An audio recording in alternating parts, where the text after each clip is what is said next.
पालशेत गावाला 2000 वर्षांपेक्षा जास्त जुना इतिहास लाभलेला आहे। प्राचीन काळी येथे खूप मोठे व्यापारी बंदर होते। परदेशामधून त्या काळी येथे व्यापार चालत असे। नमस्कार, मी दिनेश नवले। या भागात आपण गुहागरमधील पालशेतचा समुद्र किनारा पाहणार आहोत। त्यासोबतच पुरातन पालशेत बंदर देखील पाहणार आहोत आणि त्या बंदराचा सविस्तर इतिहास देखील जाणून घेणार आहोत। नमस्कार मित्रांनो, पुन्हा एकदा तुम्हा सर्वांचं मी स्वागत करतो गुहागरमधल्या नवीन व्हिडिओमध्ये। आता तुम्ही माझ्या मागे पालशेतमधलं हे दत्त मंदिर पाहताय। आता या दत्त मंदिरातून दर्शन घेऊन आम्ही पालशेत बीचला जात आहोत। दत्त मंदिरामधून दर्शन घेऊन मग मंदिराच्या उजव्या बाजूच्या रस्त्याने समुद्र किनाऱ्यावर जाण्यासाठी निघालो। मागील व्हिडिओ हा याच दत्त मंदिरावर होता। खरं तर पालशेत बीचला जाण्याचा आमचा प्लॅन हा काल संध्याकाळच्या सूर्यास्ताच्या वेळेचा होता, परंतु वेळेअभावी काल जाणं शक्य झालं नाही आणि म्हणून आता भर दुपारचं आम्ही समुद्र किनाऱ्यावर जायला निघालोय। इतक्या उन्हाचं जायचं कारण म्हणजे पालशेतवरून निघून पुढे गुहागरला जायचंय आणि तिकडूनच घरी जाण्यासाठी परतीचा प्रवास करायचाय म्हणून। भर दुपार जरी असली तरी रस्त्याच्या कडेला वाढलेल्या विशालकाय झाडांची सावली अधेमध्ये मिळते।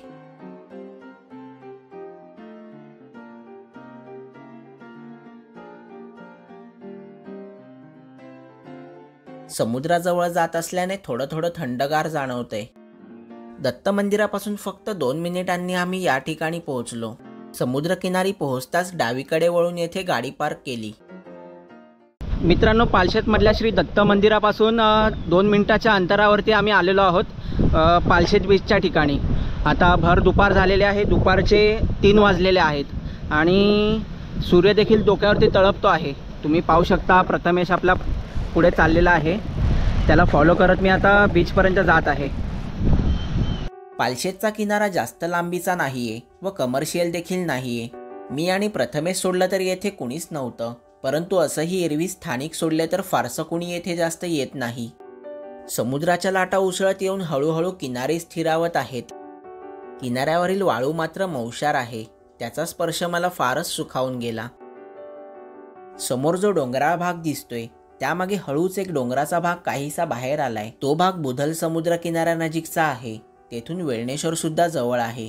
आपल्या गुहागर प्रवासातला पहिला व्हिडिओ हा त्याच वेळणेश्वर मंदिर आणि समुद्र किनाऱ्यावर होता। किनाऱ्याच्या सर्व बाजूला डोंगराने व्यापलेला आहे। सगळीकडे नजर जावी तिथवर पाणी आणि हिरवळच दिसते। भर दुपारचा सूर्य आता चांगलाच तळपलाय। त्याची रखरखती किरण समुद्राच्या पाण्यावर पडल्याने पाणी खूपच चमकून निघालंय। आकाश मात्र निळशार दिसते आणि त्यात काळे पांढरे ढग विनाआकार पसरलेत। काळ्या व तपकिरी किनारी शांतपणे उभा राहून मी समुद्राच्या लाटांचा, वाऱ्याचा हळूवार स्पर्श व शांतता अनुभवली। मला समुद्रात जास्त पुढे जायचं नव्हतं, परंतु पायाला समुद्राचा स्पर्श होणं सुद्धा मला हवं होतं। येथून सूर्यास्ताच्या वेळी निसर्ग खूप साऱ्या रंगांची उधळण मुक्त हस्ताने करत असतो। सृष्टीचं ते रूप पाहणं मात्र यावेळी माझ्या नशिबी नव्हतं।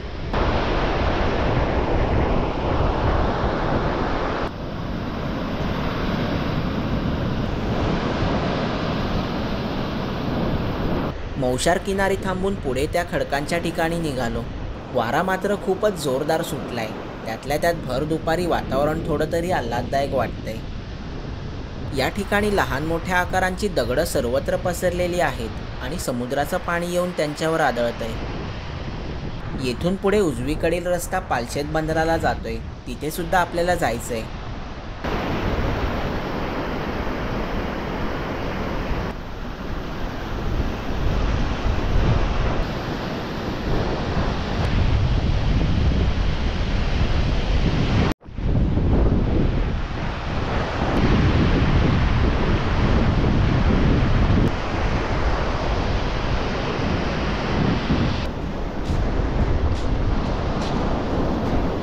किनाऱ्यावरून निरोप घेण्याआधी लांबूनच एकदा किनारा नजरेखालून घातला। किनारी थोडं थांबून मग आता पालशेत बंदराकडे जायला निघालो। हा अरुंद चढणीचा रस्ता आपल्याला पालशेत बंदराकडे घेऊन जातोय। बंदर तसं जवळच असल्याने चालत सुद्धा आपण जाऊ शकतो। एका विशिष्ट उंचीवर आल्यावर समुद्र आणि किनारा आणखी स्पष्ट दिसतोय। त्या उंचीवर थांबून थोडा वेळ समुद्र पाहू लागलो। तिकडून समुद्र पाहून मग पुन्हा बंदरापाशी जायला निघालो। बंदराच्या अलीकडे येऊन येथे गाडी पार्क केली। येथून सुद्धा आपण समुद्राकडे जाऊ शकतो, परंतु ते टाळावं, कारण ती जागा उतरण्याजोगी नाहीये. खूप सारे दगड व त्यांच्यावर शेवाळं जमल्याने तो भाग धोकादायक आहे. लांबून मात्र आपण समुद्राचा मनमोहरात आनंद लुटू शकतो. येथून समोरचं पालशेत बंदर आता स्पष्ट दिसतंय.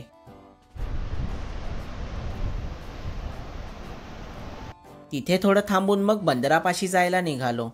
बंदराच्या टोकाला जागोजागी बोटी बांधून ठेवायची गोलाकार लोखंडी दगडी रचना आहे.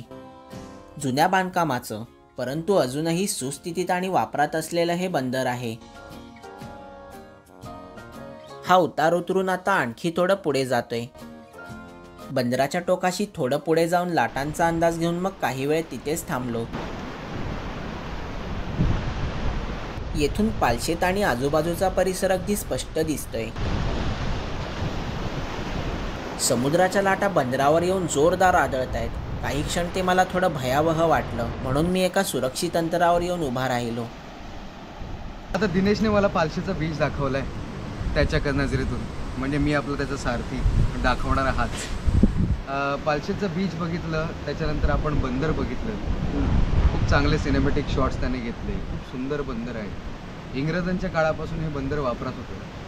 त्यावेळेला म्हणजे स्थानिक लोकांचं असं म्हणणं आहे की पालशेत हे गाव हे अत्यंत महत्त्वाचं होतं. तेव्हासुद्धा इथे जकात नाका होता आणि इंग्रजांची बोटी इथे यायच्या. त्याच्यामुळे ब्रिटिशकालीन महत्त्व आहे या बंदराला. आता जरी तुम्हाला इथे बोटी दिसल्या नाहीत किंवा त्यावेळी जशा पद्धतीने व्यापार चालायचा किंवा त्या ज्या बोटी याच्या मोठ्या ते तुम्हाला आता दिसणार नाही, पण आता जे आहे हे असं आहे. इथे आता मच्छीमारी चालते. मासेमारी झाल्यानंतर तिकडे आंबोशीचं बंदराचा एक भाग आहे, तिथे त्या बोटी येतात आणि तिथून हे मासे तालुक्यात सगळीकडे जातात. आणि अशाच पद्धतीने पुढे बोऱ्या बंदर आहे, बुदल बीच आहे. काल आपण जे बघितलं ते वेळणेश्वर आहे, हेदवी आहे, म्हणजे बामणगडाचा भाग. तर तिथे सुद्धा म्हणजे त्या ठिकाणी मासेमारी वगैरे होत नाही, पण पालशेत बीचवर जे मासेमारी होते, बोऱ्या बंदरावर होते आणि बुदलला सुद्धा मासेमारी होतेच. आणि असगोली याच्या मागे आपण जर गुहागर बीचजवळ जातो तेव्हा असगोली बीच आहे, अत्यंत सुंदर बीच आहे ते सुद्धा. तिथे सुद्धा बऱ्याच बोटी लागलेल्या असतात. सीझनला तिकडे सुद्धा मासेमारी होते. खूप छान माहिती दिलीस प्रथमेश तू, म्हणजे मला सुद्धा ही माहिती नवीनच आहे. हां, पण एक गोष्ट सांगू इच्छितो, तुला मध्ये थांबवतोय की ही माहिती स्थानिक लोकांकडून कळली किंवा जी काही माहिती कळली ती माहिती तुम्हाला देतो. मी कोणी इतिहास तज्ज्ञ नाही किंवा कोणीही तज्ज्ञ नाही या गोष्टीतून. ही फक्त माहिती जी माझ्यापर्यंत आली ती मी तुमच्यापर्यंत पोहोचवतो. कोणी ना कोणी कधी ना कधीतरी ही सांगितलेली माहिती. प्रथमेशने सांगितल्याप्रमाणे येथे आता मासेमारी चालते आणि छोट्या छोट्या होड्या देखील असतात. पालशेत, जयगड आणि दाभोळ ही बंदरं पुरातन काळापासून अस्तित्वात आहेत. जवळपास 90 मीटर लांबीच्या या प्राचीन बंदरामध्ये जहाजे उभी करण्यासाठी 4 धक्के आढळून आले. तसेच येथूनच जवळ नदीकाठी जवळपास 800 वर्ष जुने 3 गोडाऊन देखील आढळून आले.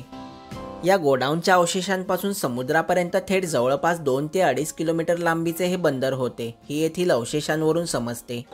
प्राचीन संदर्भानुसार सम्राट अशोकाच्या कालखंडामध्ये गुजरात ते कन्याकुमारी हा किनाऱ्यावरून जाणारा व्यापारी मार्ग होता. हा मार्ग पालशेतमधून सुद्धा जात होता. पालशेत बंदराचे प्राचीन नाव हे पालपट्टमई होते. काळाच्या ओघात दुष्काळ व समुद्राचे पाणी नदीत शिरून तयार झालेल्या वाळूच्या गाळाने हे बंदर बुजले असावे, असा पुरातत्व अभ्यासकांचा अंदाज आहे. इराक, इराण, आखाती प्रदेश, आफ्रिका तसेच चीनमधून सुद्धा त्या काळी खूप मोठा व्यापारी येथे चालत असे. तर मित्रांनो, या भागात आपण पालशेतचा समुद्र किनारा पाहिला आणि भर दुपारची वेळ असल्याने या ठिकाणी कोणीच नव्हतं आणि खूप शांत सुंदर असा समुद्र किनारा हा आहे. तुम्हाला समुद्राच्या लाटांचा आवाज येतच असणार. आणि तुम्हाला हा व्हिडिओ कसा वाटला ते मला खाली कमेंट करून नक्की सांगा. आणि तुम्हाला माझा व्हिडिओ आवडल्यास तुम्ही व्हिडिओला लाईक करा, माझ्या चॅनलला सबस्क्राईब करा आणि बेल बटनसुद्धा अवश्य दाबा. चला तर आता पुन्हा भेटू गुहागरमधल्या अशाच एका नवीन व्हिडिओमध्ये. पुढील भागात आपण गुहागर शहरातील पुरातन श्री वैडेश्वर मंदिर पाहणार आहोत.